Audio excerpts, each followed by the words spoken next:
friends double ride. Okay. One is of large size, the other is of large size. Well then, other than the obvious, physical differences between the two. All right. So. Oh, maybe I should plug this in first. Go up your eyes. There we go. All right, so here is what we're going to start today. If your internet is not working, do you guys have access to just like Microsoft Word or like Notepad on there?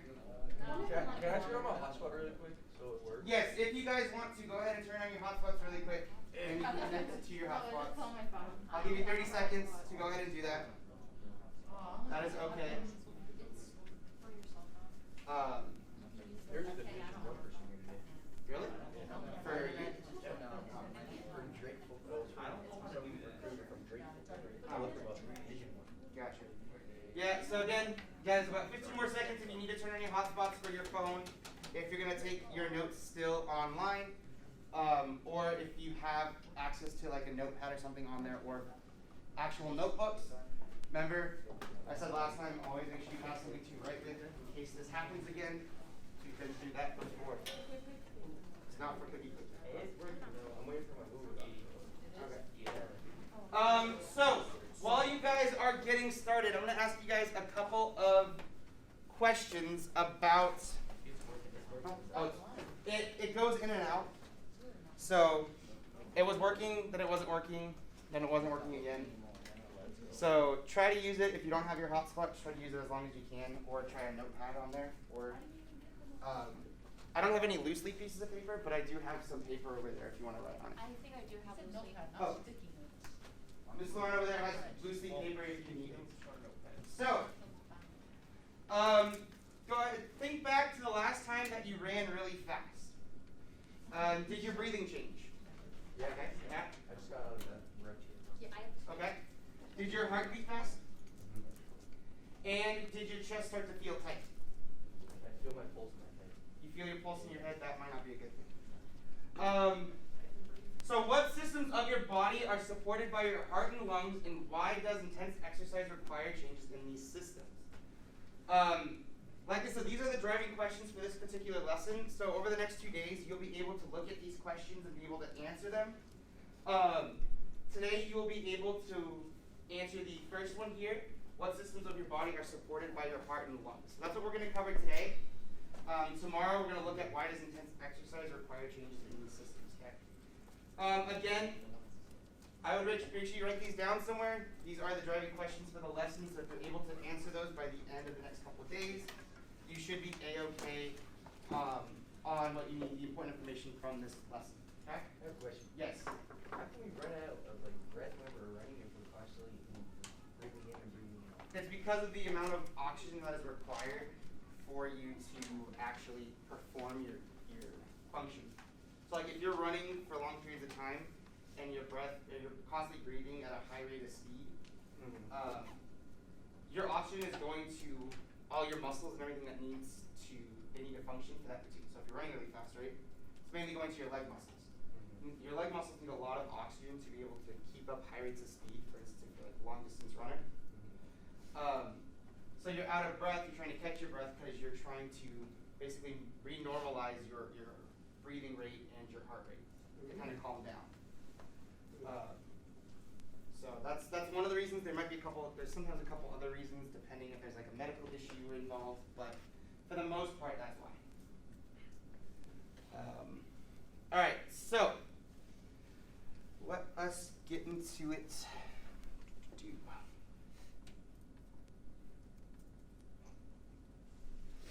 All right, so first thing we're looking at is the respiratory and circulatory systems, and then the respiratory system.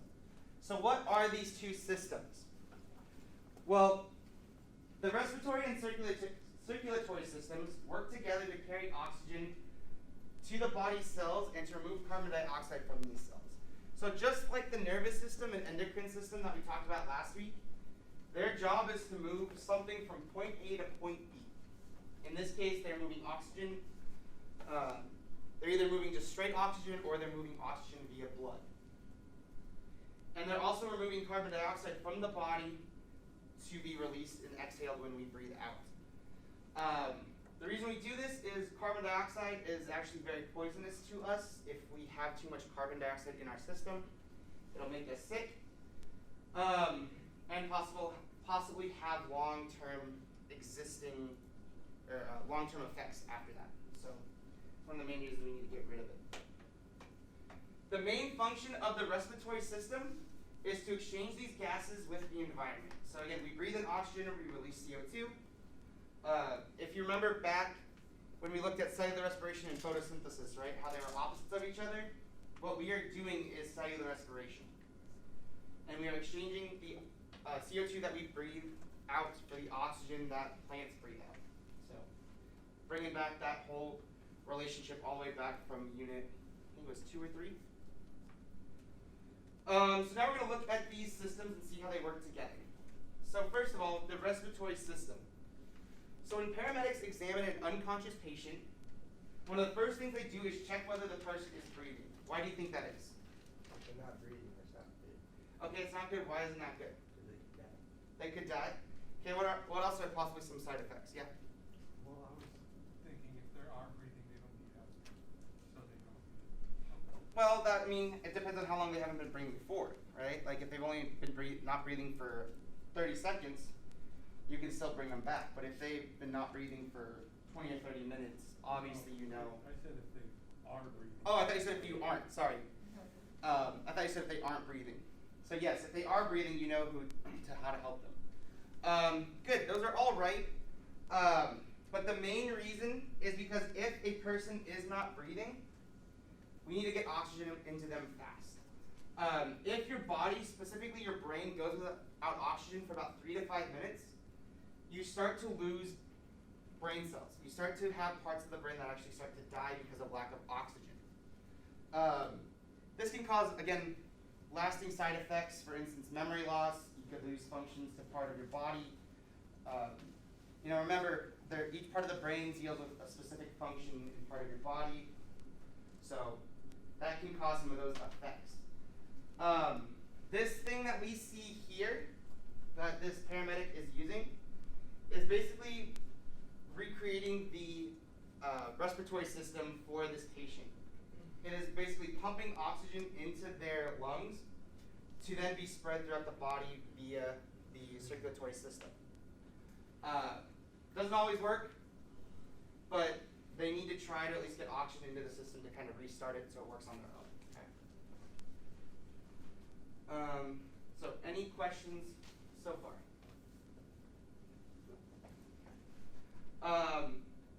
And this diagram here, like I said, this is us breathing in oxygen, and then we breathe out CO2. So. Can CO2 kill you? Yeah. So if you have too much carbon dioxide in your system, one of the major effects of it can be death, because it'll basically poison your bloodstream. That's why we have to get rid of it. Yes. What's the difference between carbon dioxide and carbon monoxide? It's the oxide, right? So even though they have a carbon base, monoxide means there's only one oxide group. Dioxide means there's 2 oxide groups, and it just basically means how poisonous it is, how toxic it is. The carbon monoxide is actually more poisonous to us because it can affect us at a faster rate than carbon dioxide. But carbon dioxide in large quantities is still just as poisonous to us as carbon monoxide. But that's why you have specific sensors in your houses for like carbon monoxide and things like that. Because if it goes off, you know that there's a carbon monoxide leak or somehow it's in your house, and you actually need to leave your house. Because staying in there for too long, you can start to get dizzy, shortness of breath, you can faint, and ultimately you can die. I've heard that you can suffocate within a minute of just breathing. Yeah, it basically suffocates you because it blocks the alveoles, which we'll talk about later. Put a bucket over my head, water to water, and I was down for 2 minutes, and I started getting really lightheaded. Well, yeah, so the reason you do that is because the oxygen that's trapped in there is eventually you're going to run out of oxygen. It's just going to be straight carbon dioxide. Now you're breathing in straight carbon dioxide instead of oxygen. So I wouldn't recommend you do that again, but sometimes you just gotta learn on your own. All right, so now we're gonna look at the specific parts of the respiratory system. Okay. Now there's some specific parts that we know, some we don't know. The first one that we're gonna start with is the nose. Okay, and that is right here. Hopefully you all know where your nose is, right? Never seen You all did that song in grade school, right? Head, shoulders, knees, and toes. So you should know where most of your body is. But it didn't say nose. It does at the end. It says I Yeah. mouth and nose. Yeah, at the end. Did you not sing the song? I went to a private school. You would do that in private school. That's hot. Every school's different, I guess. So the nose, which is right here. If you don't know, Vince. The tissues inside your lungs are very delicate, so the main function of the nose is to filter, moisten, and to warm the air as it enters the respiratory system. So if you remember from the video yesterday, we talked about how sensitive these things are. Remember, it's because of how they evolved from. They evolved from our ancient ancestor, which many believe was a type of fish that started to breathe oxygen. And because of that, these lungs are very sensitive to any outside particulates. They need to stay at a certain temperature, and they need to stay constantly moist. Okay, if they don't, you get irritations, you get sick, you get things like coughing spats. Those are all things that can happen. So the nose, what it does is it has hairs lining the cavity, right? You have nose hairs inside your nose, everyone does, that trap large particles. So large particles of dust, large bacterial particles, anything that might go into your nose. And the incoming air is warmed in the inner nasal cavity. So that's going to be right up in here, is where the air gets warmed. And your sinuses. So if you ever have a sinus infection, or they check your sinuses and say like, oh, we can see your sinuses are kind of swollen and inflamed, that's going to be all right in here.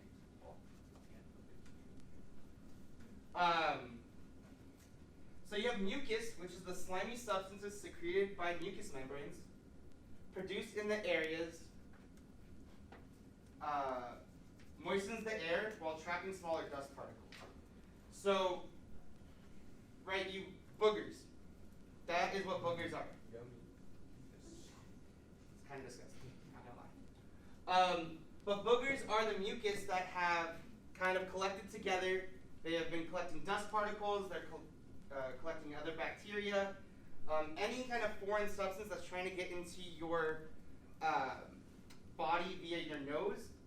Your nose hairs are trying to collect it, and then mucus will eventually form it into a booger, and hopefully it falls out on its own, or you blow your nose, or some of you pick your nose. But those are all things that happen. So boogers are there to basically stop stuff from going into your lungs. So especially out here, right, when we have dust storms, and if you're caught out in a dust storm, when you go to blow your nose, there's a lot of like little tiny dust particles that you can see if you actually look carefully when you blow your nose. That's because your nose hairs are very good at trapping particularly dust particles. So that is our nose. Any questions on the nose or any clarification before we move on to the next little part? The internet's back on. Yes. What is the one booger block from going into? What is that? What are the boogers? So they're the mucus that has collected together, and the mucus contains a bunch of these different particles that then kind of bond together and then form what we know as a booger. Which is why people always say eating a booger is disgusting, because you're just eating dust and bacteria and other nasty things. I think even if it wasn't dust in it, it'd still be disgusting. Yeah, you really don't want to eat mucus. That's kind of disgusting. Yeah. But hey, to each their own, right? Okay, so the next one we have is the pharynx. So this is the next little area that we have. It is towards the back of the throat. So it's located here. As you can see or the back of the mouth, excuse me. Is it the dingly thing? Nope. Oh. The pharynx or throat, which serves as a passageway for both air and food. So it's the throat as a whole. So it's the initial part of the throat where both the air and food and your liquid, whatever you eat or drink, mix together and go down the tube into where it'll later be separated. Food and liquid will leave the pharynx and enter the esophagus while air travels into the trachea. So remember, right, we don't want our food and our air to be going down the same tube. They're not going to the same place. If they went down the same tube and went to the same place, we would have an organ that was like half stomach, half lungs. That's hot. That would be gross. Well, I mean, who knows? Maybe that was possibly how we would have evolved, right? We don't know. But right now we see there are two distinct and separate systems, right? The digestive system and the respiratory system. So you don't want your food getting into your lungs, because the lungs are very sensitive, and especially if you get something sharp or if you get something that has rigid edges or even like something like a chip. If it gets down in here, it can actually tear into your lungs, and then you'll have to go get some major surgery to hopefully fix it. Yeah. So we don't want that. That's what the body is trying to prevent. And we have a couple of safety features that are coming up that protect the lungs from that happening. How come whenever you blow out one way it's cold air and then the other way it's hot air? What do you mean? Like when you go cold air and then the other way it's hot air. Like if you breathe in? No, if you go it's hot and then it's cold. Actually, I don't really know the answer to that question, but I will look that up for you. It's because it's more concentrated when you just do it that way. There we go. That'll work. Knowledge. Okay, learn something new every day. Now I know. So yeah, that is the pharynx. It is just the basically throat, the initial tube that everything goes through when it enters the body.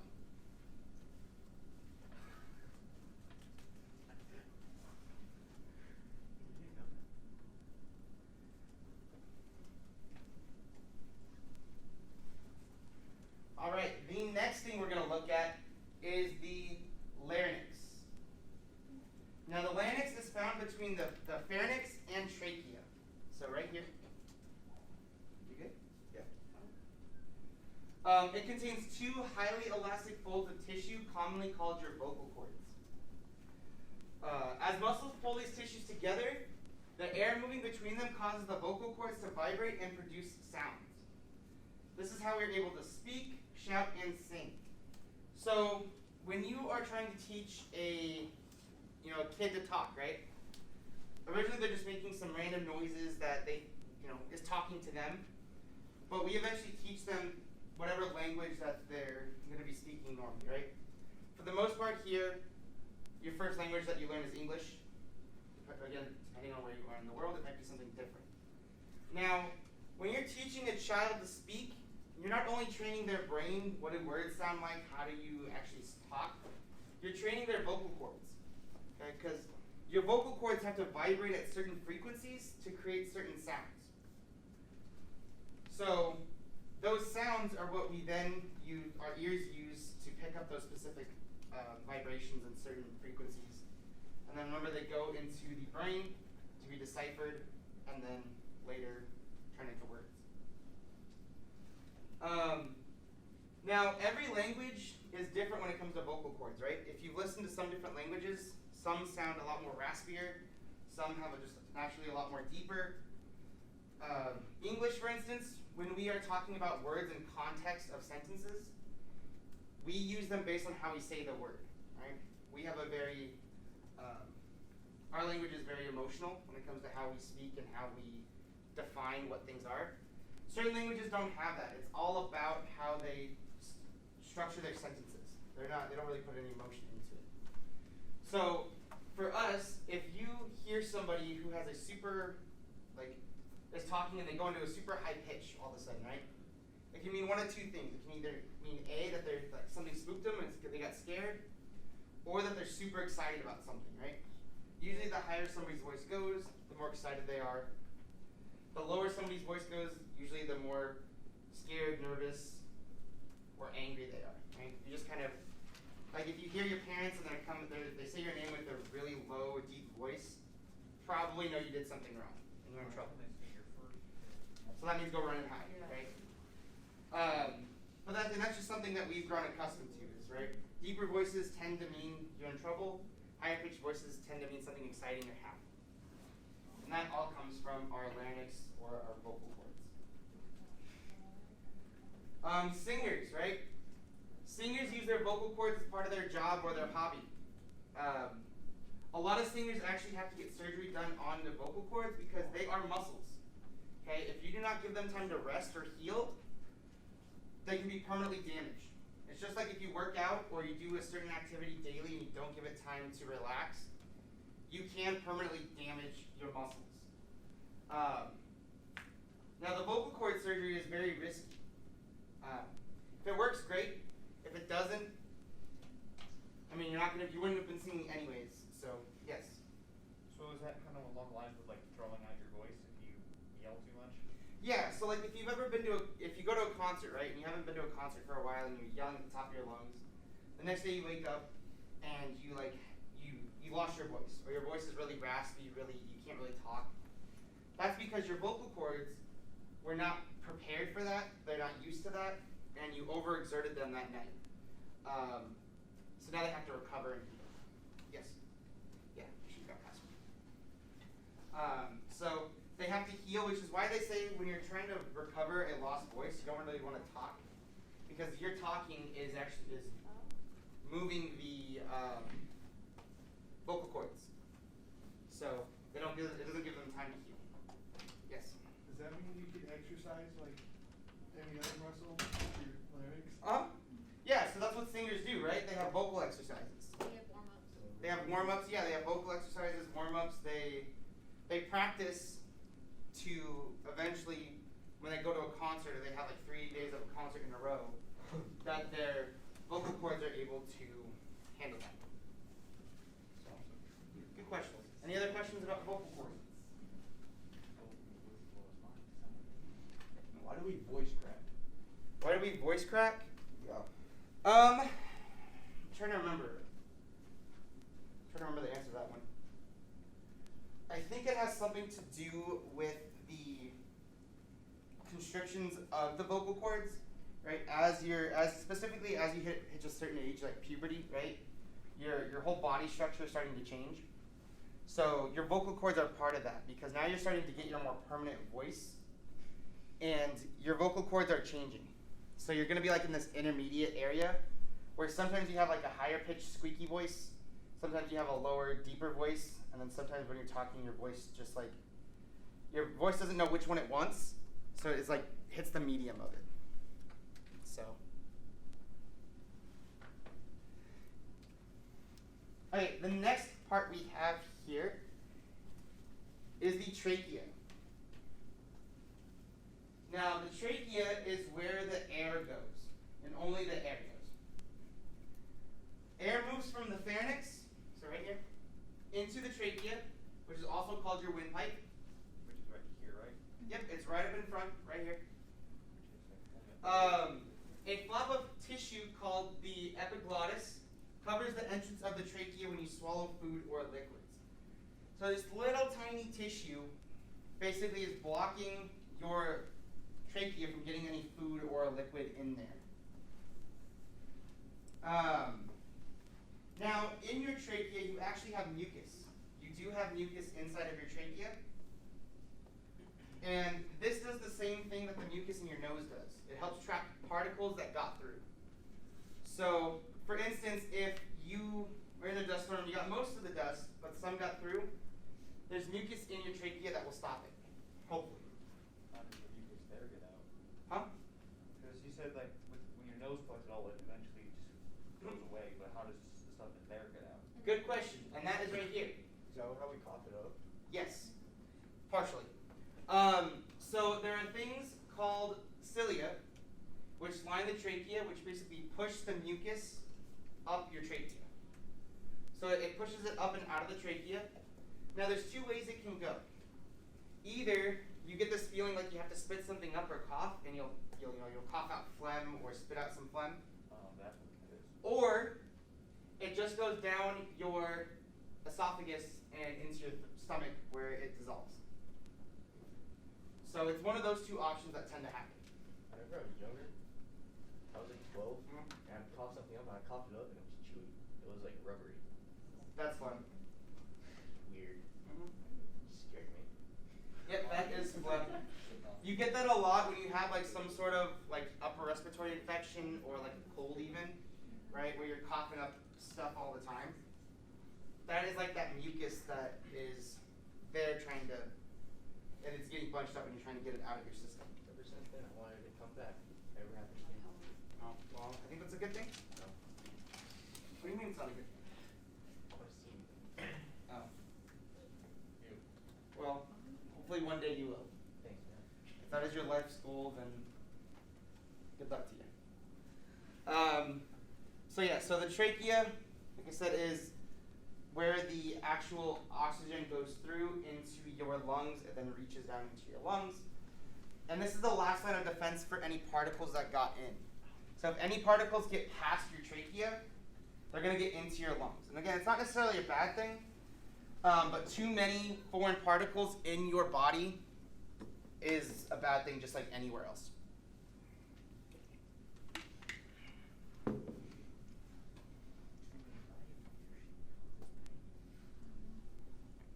All right, so the next part are the actual lungs and the bronchi inside the lungs. Now, obviously, you have two lungs. You have a left lung and a right lung.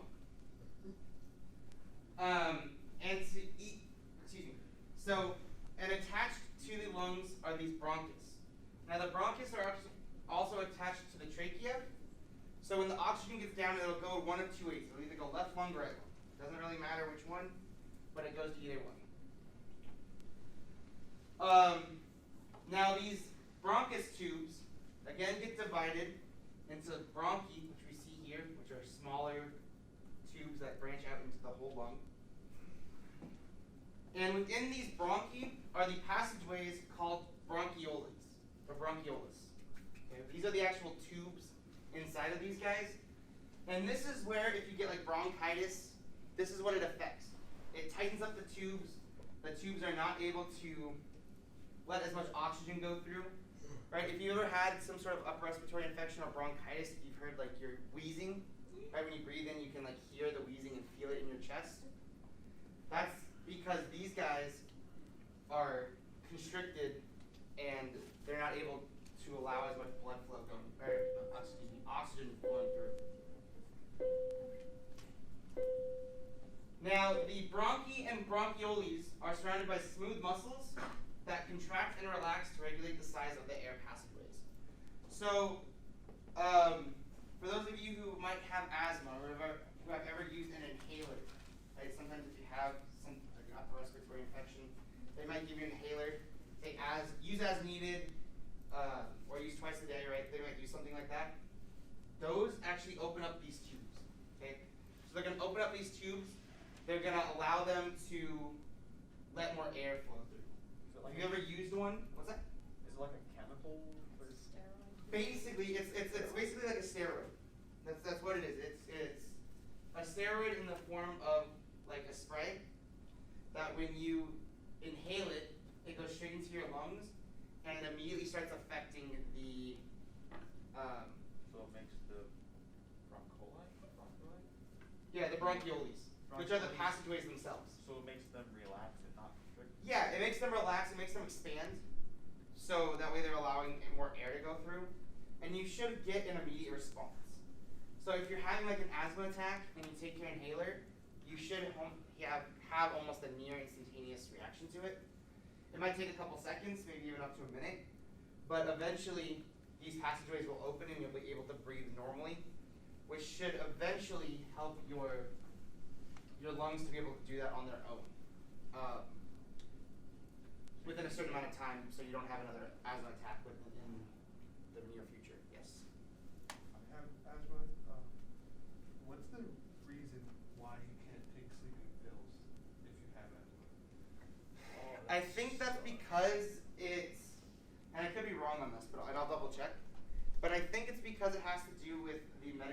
is in the sleeping pills, it actually like relaxes your lungs too much, I think.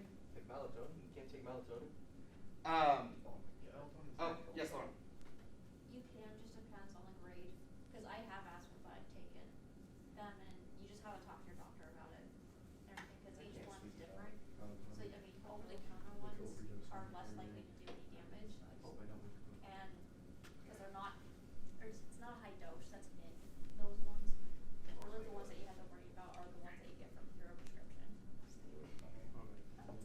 Because and then for melatonin, you can take it just in small doses. Because if you take too much melatonin, then your body will stop producing it. Because your body naturally produces melatonin to help you sleep.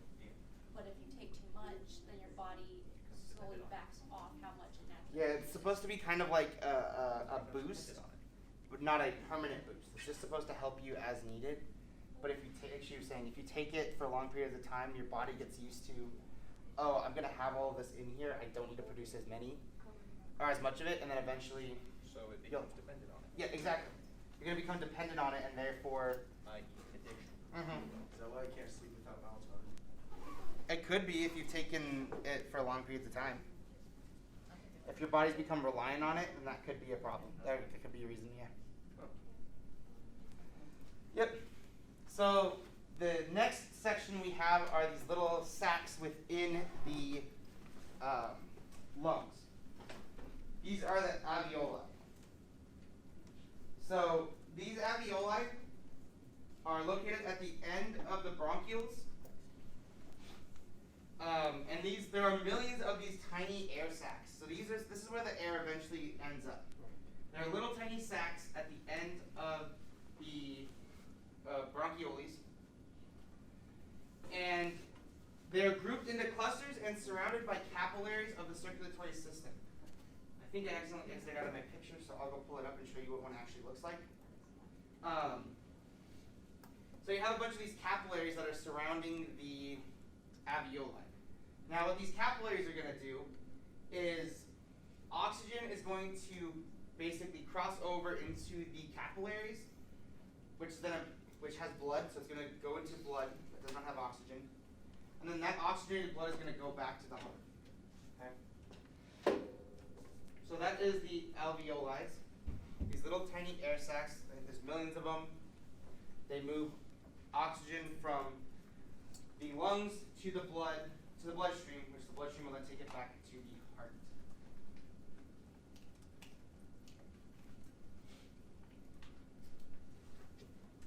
Let me actually go find that picture real quick.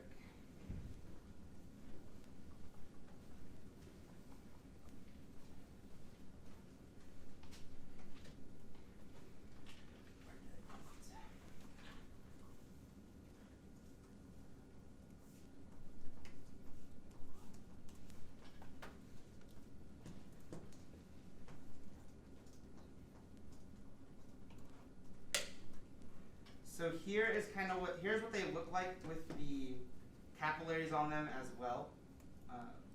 So these are kind of what those air sacs look like. As you can see, they're right off the edge of the bronchioles. They're just like I said, little tiny air sacs, but you have a bunch of capillaries that are surrounding them. Bless you. And taking the oxygen-rich blood that is made here back to the heart is going to be pumped to the rest of the body. So that is what those guys look like. Put it back over here.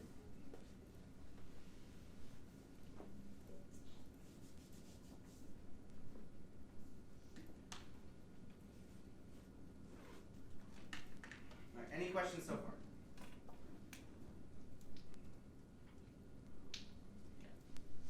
Now, the last part of the respiratory system which we have is basically the main controller of it all, the diaphragm. And we kind of talked about this yesterday. But the lungs don't move on their own.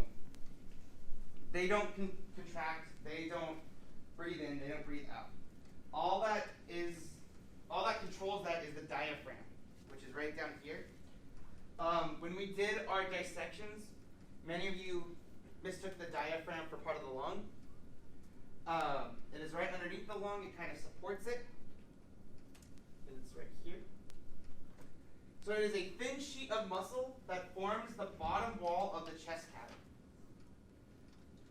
Contracting and relaxing this muscle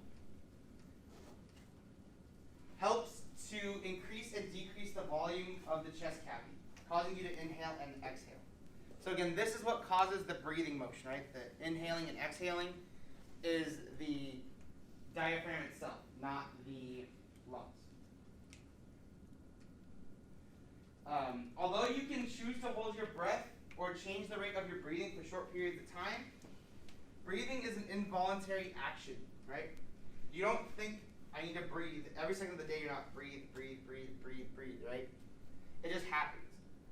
Have any of you ever done this, right? If you're trying to hold your breath underwater, right? See how long you can hold your breath underwater?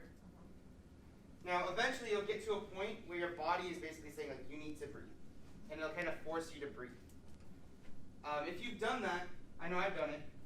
Sometimes you open your mouth underwater like you're trying to get a big gasp of air, and you actually accidentally get water, right?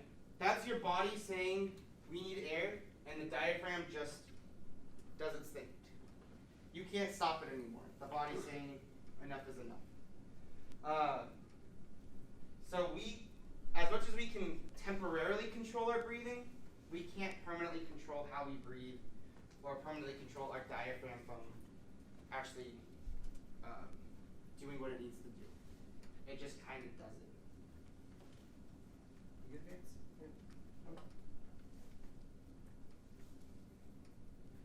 So again, you can temporarily change your breathing patterns, but you can't permanently. Yes, Sean? Would it be possible for someone to train their body to not do that?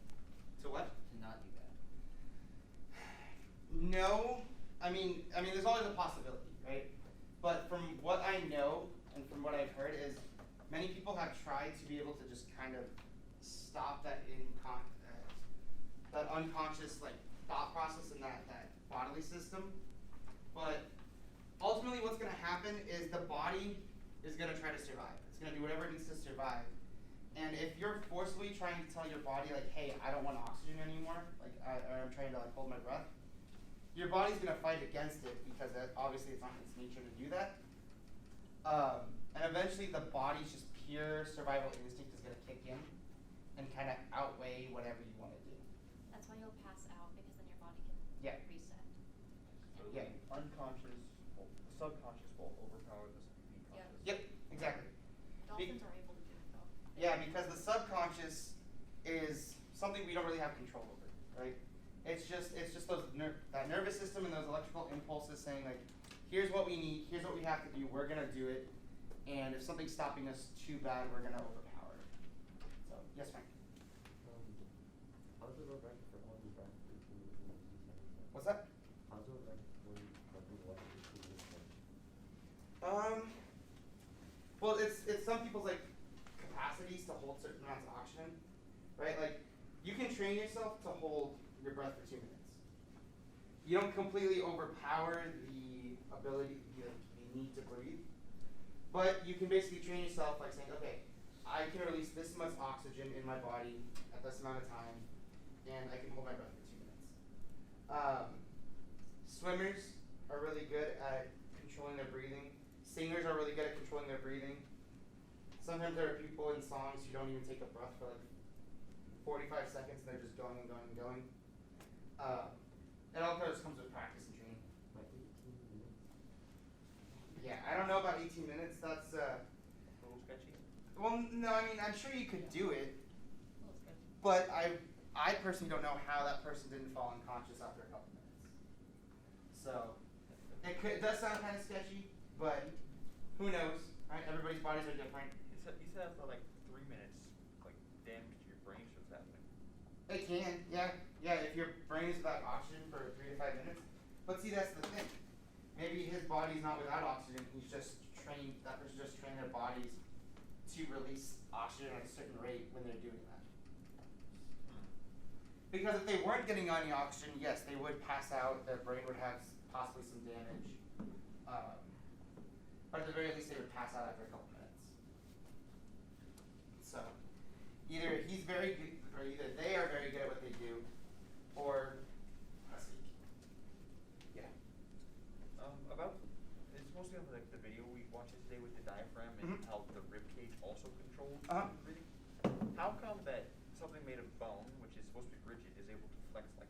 So that's the thing, is that the rib cage does not directly control it. It indirectly does it. Because when you inflate the diaphragm, your lungs will basically be pushed up against the rib cage.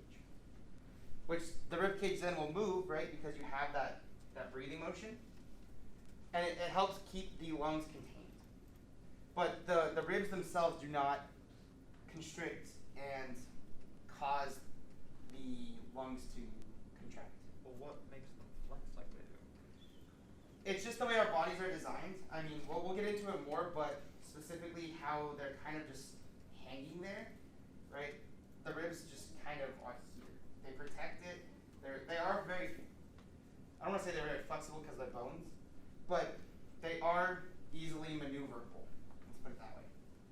So they're able to be moved around quite a bit without causing any damage. And since they're bones, they're smooth, they shouldn't have any like sharp edges, so they don't puncture the lungs.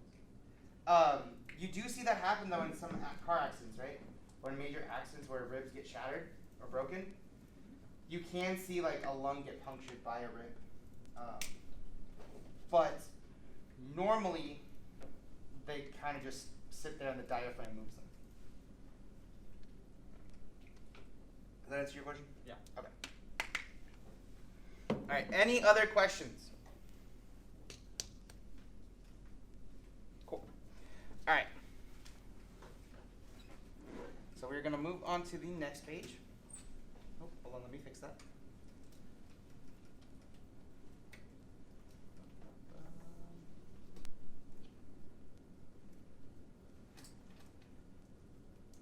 There we go.